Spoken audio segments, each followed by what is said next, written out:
नमस्कार. मी तेशल चौकेकर खोत भाग्य परिवर्तन या विशेष कार्यक्रमात तुम्हा सगळ्यांचं मनापासून स्वागत करते. आणि आजचा विषय आहे राशीनुसार वास्तू. यावर ज्योतिषशास्त्रांच्या मदतीनं आपल्याला मार्गदर्शन आणि उपाय सांगणार आहेत आचार्य सुनील कुमार गुरुजी. गुरुजी, तुमचं कार्यक्रमात खूप खूप स्वागत. खूप खूप धन्यवाद. तुमच्याशी चर्चा करायचीच आहे, मात्र तुमची थोडक्यात ओळख करून देते. आचार्य सुनील कुमार हे गेली 22 वर्ष भाग्य परिवर्तनाच्या माध्यमातून घरातील प्रत्येक अडचणींवर योग्य आणि फलदायी मार्ग दाखवत आलेले, संपूर्ण महाराष्ट्रासह अमेरिकेत कॅलिफोर्निया, दुबई पासून देशात दिल्ली, गुडगाव, हैदराबाद, गोवा व इंदोर आणि महाराष्ट्रात छत्रपती संभाजीनगर, पुणे, नाशिक, मुंबई इथे त्यांची अनेक सेंटर्स आहेत. आपणास आपल्या कुठल्याही प्रकारच्या समस्यांवर हमखास उपाय हवा असल्यास स्क्रीनवर दिलेल्या फोन नंबरवर संपर्क साधून आपले शंका निरसन करून घेऊ शकता. चला तर मग चर्चेला सुरुवात करूया. गुरुजी, माझा पहिला प्रश्न असा आहे की आपण राशीनुसार वास्तू या विषयावर बोलतोय, तर घराच्या वास्तू आणि दुकानाच्या किंवा कारखान्याच्या वास्तूमध्ये काय फरक आहे नेमका? सगळ्यात आधी मी तुम्हाला सांगू इच्छितो, हं, की खूप काही लोकांचं असं मत आहेत, की जेव्हा आपण घरी राहतात, हं, हं.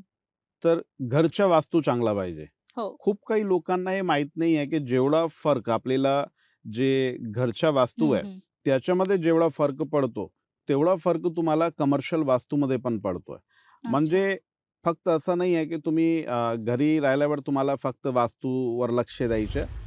तुम्ही जिथं काम करताय ना, तिकडे पण तुम्ही तेवढं लक्ष द्या वास्तूनुसार, की आपली प्रॉपर्टी जी आहे, ते कुठली दिशामध्ये आणि घरच्या वास्तू आणि कमर्शियल वास्तू जे तुम्ही प्रश्न विचारला, हं, त्याच्याबद्दल मी बोलतो, की असं नाही आहे, की जसं तुम्हाला म्हणजे जर तुमची कुंडलीमध्ये सूर्य खूप चांगला आहे, तर तुम्हाला पूर्वाभिमुख घर जे आहे, ते तुमच्यासाठी खूप चांगलं आहे. पण हे गरजेचं नाही आहे, की हं, तुमची जे कमर्शियल प्रॉपर्टी म्हणजे हं, हं. तुमची दुकान असू द्या, शोरूम असू द्या, फॅक्टरी, कंपनी जे काही आहेत, ते पण पूर्व दिशा मग विमुख पाहिजे, तसं नाही आहे. खूप काही वेळ असं पण होतं, की जर खूप काही लोकांना दक्षिणमुखी प्रॉपर्टी भेटली, त्याच्यामध्ये ते पण खूप राईज करताय. हं. म्हणजे घरच्या वास्तू एकदम वेगळा आहे आणि तुमच्या जे कमर्शियल वास्तू जिथं तुम्ही काम करताय, व्यापार, तुम्ही कंपनीच्या माध्यमातून, फॅक्टरीच्या माध्यमातून जिथे तुम्ही काम करताय, तो वास्तू एकदम वेगळा आहे. म्हणजे असं नाहीये जर तुमचं ऑफिस, तुमची दुकान दक्षिणमुखी आहे, तर तुमच्यासाठी खराब आहे, निगेटिव्ह एनर्जी तुम्हाला तिकडे भेटते. खूप काही लोक असं म्हणतात, पण हे खरं नाहीये. याच्यासाठी सगळ्यात आधी हे महत्त्वाचं आहे, तुमचा कोणता ग्रह कुंडलीमध्ये चांगला नाहीये आणि कोणता ग्रह तुमचा खूप चांगला आहे. त्यानुसार तुम्हाला वास्तूवर डिसिजन घ्यायचा आहे. आणि मी तुम्हाला सांगतो, जर आपण कॉमनली जर पाहिलं, तर जे दक्षिणमुखी फॅक्टरी, दक्षिणमुखी आपलं ऑफिस ते खूप चांगलं राहतो. म्हणजे त्याला आपण म्हणतात एकदम साक्षात शेरमुखी, म्हणजे सिंगसारखा त्याचं काम चालतं. हे एक कॉमन वार्ता मी तुम्हाला सांगतो. पण जर तुम्ही तुमची कुंडली पाहिली, कुंडलीमध्ये जे ग्रह उत्तम आहेत, त्या ग्रहानुसार जर तुम्ही कमर्शियल वास्तू जर तुम्ही मॅनेज केलं, तर तिथं तुम्हाला खूप चांगली उन्नती आणि तरक्की भेटणार. नक्कीच गुरुजी, तुम्ही आता म्हणालात की ग्रहानुसार वास्तूची दिशा ठरवायची असते. वास्तू कुठे घ्यायची, काय घ्यायची याचा निर्णय घ्यायचा असतो. मात्र दुकानात आपलं कॅश काउंटर असतं, की दुकानात किंवा कारखान्यामध्ये आपण जिथे बिझनेस करतो, तिथे कॅश काउंटर नेमकं कोणत्या दिशेने ठेवणं गरजेचं आहे? खूप चांगला प्रश्न केला तुम्ही. हं, लोकांना मी सांगतो, तुम्ही एकतर तुम्ही हे आधी जाणून घ्या, की ज्योतिष आणि वास्तू हा एकच आहे, म्हणजे काही वेगळा नाही आहे. ज्योतिष आणि वास्तू हा दोघांवर जर आपण लक्ष दिलं ना, हं, तर आपल्याला कधीच त्रास होणार नाही. खूप काही वेळ कंपनीमध्ये, फॅक्टरीमध्ये, दुकानमध्ये खूप काही लोक म्हणतात आमच्या म्हणजे पैसे खूप येतात, पण ते कुठे जातंय? कधी-कधी असं पण वाटतं बाबा कुणी आमच्या म्हणजे कुणी कारीगर, कामगार कुणी चोरी करतोय, असं पण म्हणजे यासारखी पण खूप कंप्लेंट्स भेटताय. म्हणजे त्यांना माहिती नाहीये, पण ते पैसे खूप येतात, पण तेवढे पैसे त्यांना राहत नाही. हं, तर मी तुम्हाला सांगतो, जर तुम्ही उत्तर दिशेला कॅश काउंटर ठेवला, म्हणजे जे आपली पश्चिम आणि दक्षिणची जी दिवार आहे, तिथं तुम्ही जर उत्तर दिशाकडे तुम्ही जर कॅश काउंटर ठेवला, त्याच्यामध्ये निश्चितपणे एक ते पैसे खूप जास्त येणार नंबर 2, अजून एक लक्ष ठेवायचं. म्हणजे जे कोणी कारीगर आहेत, या जे कोणी कार्यकर्ता आहेत, जे सामान विक्री करताय, ते सामान विक्री करताना जर त्याच्या मुख पण उत्तर दिशाकडे आहेत, तर अजून चांगलं आहे. म्हणजे काय असतं, त्यावेळी तो जे ग्राहक आहे, तो समोरचा माणूस तुमच्याकडून सामान जास्त घेतोय आणि त्याची इच्छाशक्ती पण वाढून जाते आणि तुम्हाला पैशांचा खूप लाभ होतोय आणि उत्तर दिशाकडे जे राहिलेला कॅश काउंटर आहेत, हं, तिथं कधीच कमी पडत नाही. हे तुम्ही एकदा करून बघा. आणि नंबर 2, जे आपला कॅश काउंटर उत्तर दिशेला ठेवला ना, दर अमावस्येला, दर पौर्णिमेला एक काम नक्की करायचं तुम्हाला. तिथं एक दिवा लावायचा, धूपबत्ती लावायच्या आणि खूप काही लोक काय करताय, नॉर्थ वेस्ट म्हणजे हं, कधी-कधी काय उत्तर दिशा आणि पश्चिम हं, हं. ते खूप जवळ आहे. तर उत्तर पश्चिमकडे जर तुमचा कॅश काउंटर गेला, तर त्याला आपण म्हणतात वायुकोन. जसं वायू टिकत नाही ना एक जागा, तसं पैसे पण टिकणार नाही. तर हे चूक करायचं नाही कधी. नॉर्थ वेस्ट कॉर्नरमध्ये एकदम नको. जर तुम्ही आजच्या आज चेक करा. जर तुमच्या कॅश काउंटर नॉर्थ वेस्ट म्हणजे उत्तर पश्चिम वायव्य कोणमध्ये आहेत, त्याची दिशा इमिडिएट चेंज करा तुम्ही. तुमची जे कंप्लेंट आहे ना, की हं. आमची ग्रहचाल खूप चांगली आहे, आमची कुंडली खूप चांगली आहे, गुरुजींनी सांगितलं तुमचा खूप चांगला होणार आहे आणि तुम्ही जर कॅश काउंटर तुम्ही ठेवला वायव्य कोणमध्ये, तर पैसे कसे टिकणार? पैसे कसे येणार? येणार खूप पैसे, पण राहणार नाही आणि अनएक्सपेक्टेड लॉसेस पण होणार. म्हणजे आज हे खराब झाला, उद्या ते खराब झाला, यासारखी कंप्लेंट. तर म्हणजे नॉर्थ वेस्टमध्ये एकदम नको. तुम्ही प्रॉपर उत्तर दिशामध्ये कॅश काउंटर ठेवा आणि मग तुम्ही त्याचा परिणाम बघा. नक्कीच. गुरुजी म्हणजे तुम्ही ज्या पद्धतीने सांगताय, की कॅश काउंटर अ, उत्तर दिशेला ठेवणं गरजेचं आहे. तसंच मला पुढे असं विचारायचं आहे, की व्यवसाय करताना मालकाने कोणत्या दिशेला बसायला हवं? हो, खूप महत्त्वाचा प्रश्न आहे. सगळ्यात आधी जे महत्त्व जे आहेत कंपनीमध्ये, फॅक्टरीमध्ये, दुकानमध्ये, ते मालकचं आहे. म्हणजे मालकचं जर तोंड आहे, जर तो एकदम बरोबर दिशेला आहे, तर निश्चितपणे तो दुकान, फॅक्टरी, कंपनी खूप चांगल्या पद्धतीने चालणार आहे.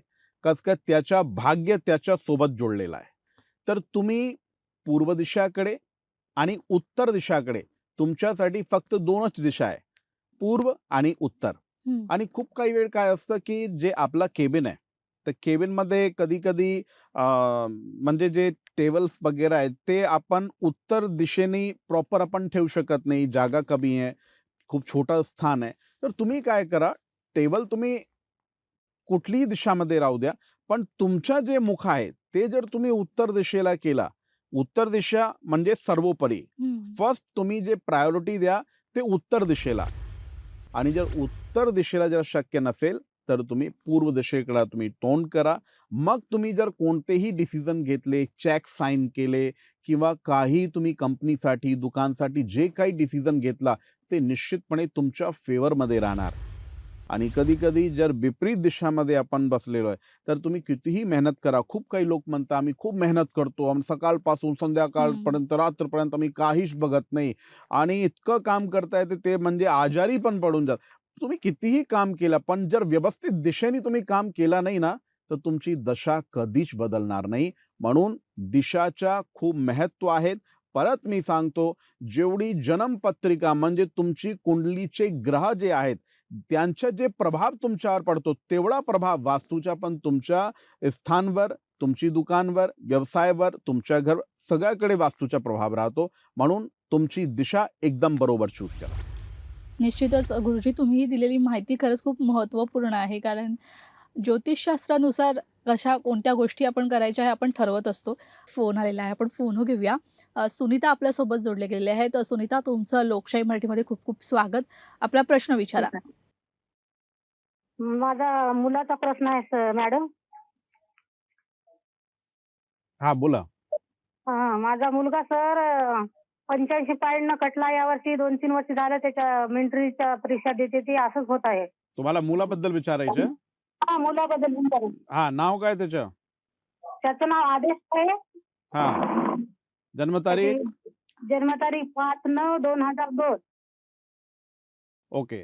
आणि जन्म ठिकाण ते माझ्या माहेरी झालं तिकडे हातगावला. आणि जन्म वेळ पण माहिती आहे का तुम्हाला? हो 6:30 संध्याकाळी. संध्याकाळी 7:30 वाजता. हा. जन्म तारीख एकदा परत सांगा बेटा. 5 हा, 5/9/2002. ठीक आहे, ठीक आहे. हा, सगळ्यात आधी याच्या कॅरियर बद्दल मी तुम्हाला सांगतो. आता हा. त्याला सरकारी नोकरीकडे लक्ष द्यायचं. सरकारी हो, हो. नोकरीचे खूप चांगले योग आहे आणि तो तयारी पण करतोय. फक्त हो. तो 1.5 वर्षापासून त्याची जे तयारी आहे, ते खूप हा. चांगल्या पद्धतीने चालू आहे, पण त्याला सफलता भेटत नाही, सक्सेस भेटत नाही. आणि कधी-कधी काय असतं, असं 2 वेळ झालेला आहे त्याच्यासोबत. म्हणजे ते खूप जवळ, म्हणजे ते नोकरीच्या खूप जवळ गेलो आणि त्याला हो. ते नोकरी नाही भेटली. ठीक आहे. नाही. तर हो. त्यासाठी काय करायचे, एक उपाय सांगतो मी. ते उपाय तुम्ही त्याला सांगा. दर ठीक आहे. मंगळवारी हनुमानजीच्या मंदिरमध्ये जाऊन, ठीक आहे, एक चमेलीचे तेलचा दिवा लावायचा आणि 5 लाडूचा भोग लावायचे. हे 10 मंगळवारपर्यंत याला करायचे. रोज हनुमान चालीसा वाचायला तुम्ही सांगा याला. ठीक आहे. हे 2 हनुमान उपाय जर चालीसा. केले ना, तर याची सरकारी हा. नोकरीचे योग अजून थोडेसे स्ट्रॉंग होऊन जाईल आणि याला जे सरकारी नोकरी भेटणार ते एप्रिल 2025 पासून हा. योग चालू झालेला आहे आणि 2026 अगस्तपर्यंत होऊन जाईल. ठीक आहे ना? ठीक आहे. हां. आशीर्वाद. धन्यवाद सुनीताताई आमच्याशी संपर्क साधल्याबद्दल. गुरुजी, आपण पुढच्या प्रश्नांवर येऊया. माझा पुढचा प्रश्न असा आहे की व्यवसाय सुरू करताना कंपनीचे नाव राशीनुसार ठेवावं का? हो, खूप चांगला प्रश्न आहे. हं. आणि मी एक विषय सांगतो. कधी-कधी काय असतं, जर आपण जास्त घाई केली, जे आपण कंपनीचं नाव ठेवताय आणि कंपनीचं नाव ठेवताना तुम्ही जर काही मागे-पुढे काही बघितलं नाही, हं, ते हं. कधी-कधी खूप प्रॉब्लेमॅटिक होऊन जातो.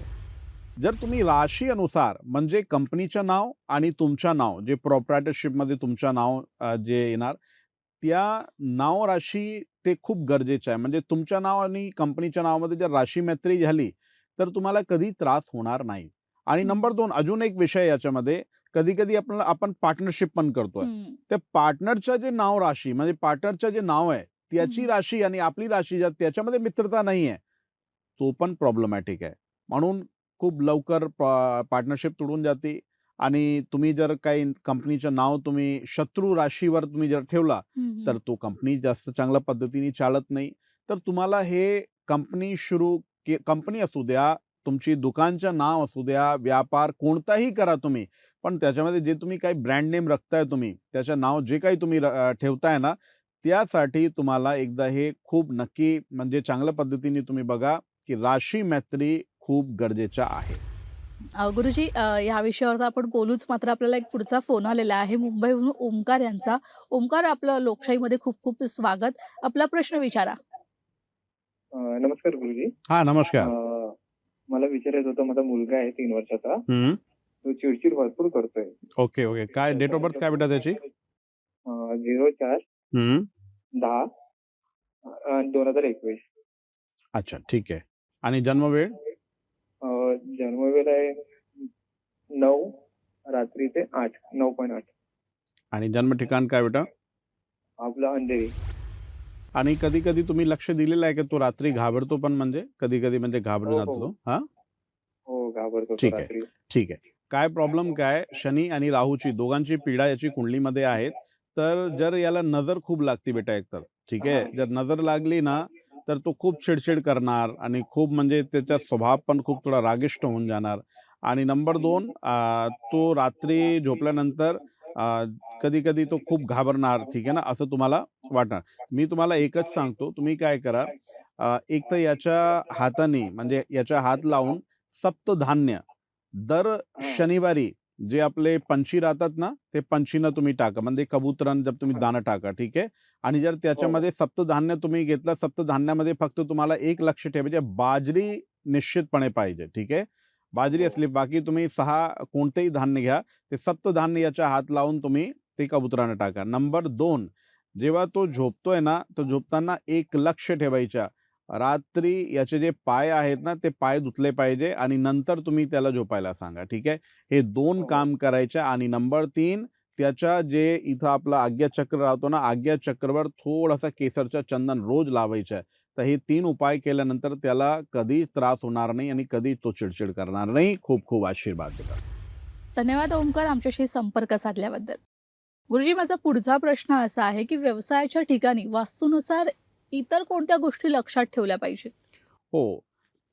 जेव्हा आपण काम करतो हं, ना, हं. तेव्हा कधी-कधी काय असतं, की आपले जे आपलं कार्यस्थळावर म्हणजे जे व्यापारस्थळी हं, आहे, हं. तिथे जे लोक काम करताय, ते लोक लवकर सोडून जात आहे. म्हणजे लोक टिकत नाही. हे खूप लोकांची समस्या आहे. एक लक्ष द्या तुम्ही. जर तुम्ही उत्तर आणि पश्चिम हं, हं.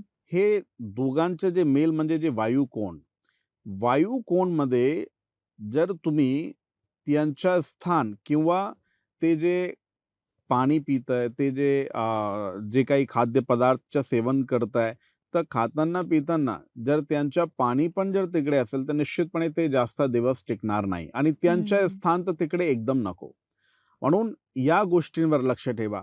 नंबर 2 आधीच पण सांगितलं, की तुम्ही जेवढे आपलं व्यापारस्थळावर जेवढे लोक काम करताय, त्यांना दक्षिण आणि पश्चिम इकडे तोंड एकदम नको आहे.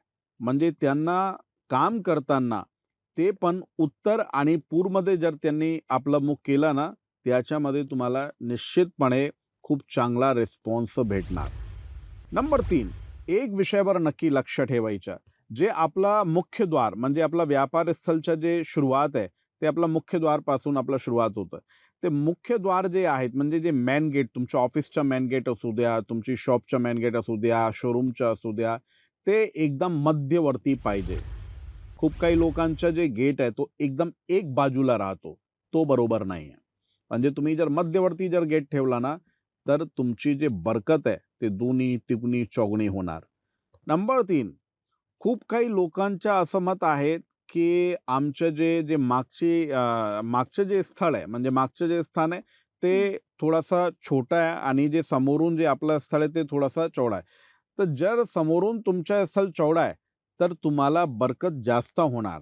म्हणजे त्याला आपण शेरमुखी, सिंगमुखी म्हणतात आणि सिंगमुखी व्यापार स्थळ तुम्हाला खूप लाभणार, तुम्हाला खूप फळणार.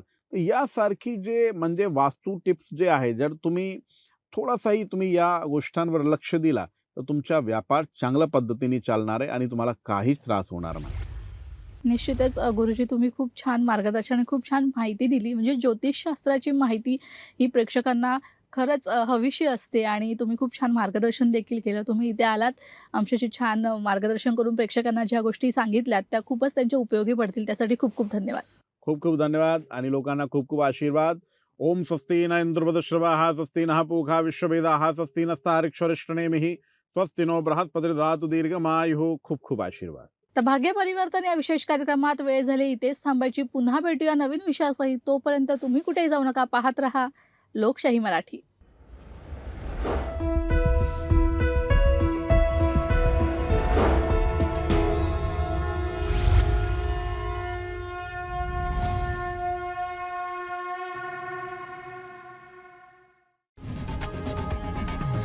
लोकशाही मराठी ऐका, पहा, जागरूक रहा.